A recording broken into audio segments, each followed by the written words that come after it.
ఏంటిది మన ఇంటి ముందు పెద్ద షాపే ఉంది అనేది అనుకుంటూ ఉంటుంది ప్రభావతి.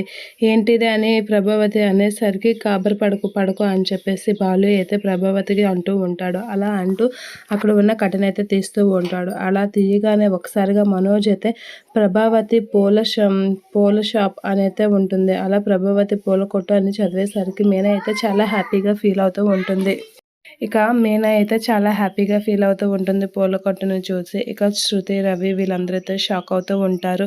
ఈ పూల షాప్‌ని చూసి షాక్ అయ్యి అలా ఉండిపోతూ ఉంటారు. ఇక నుంచి ఈ పూల షాప్‌కి నువ్వే ఓనర్‌వి అని చెప్పేసి బాలు అయితే అంటూ ఉంటాడు. ఆ మాటలకి మీనా అయితే హ్యాపీగా ఫీల్ అవుతూ నవ్వుకుంటూ ఉంటుంది. ఇప్పుడు ఈ పూల షాప్‌ని డబ్బుడమ్మ ఓపెనింగ్ చేస్తుంది అని చెప్పేసి అంటూ ఉంటాడు బాలు. అలా అనేసరికి అక్కడక శృతి వచ్చైతే ఆ పూల షాప్‌నైతే ఓపెన్ చేస్తూ ఉంటుంది. అలా రిబ్బన్ కట్ చేస్తూ ఉంటుంది శృతి.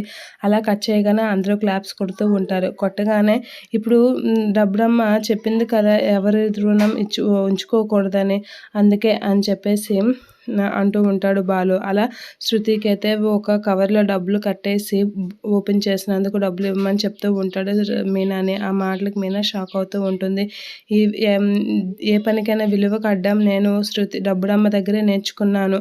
నిజంగా అది మంచి పద్ధతే అని చెప్పేసి బాలు అంటూ ఉంటాడు. ఇక శృతి అయితే షాక్ అయ్యి చిరాకు పడుతూ ఉంటుంది.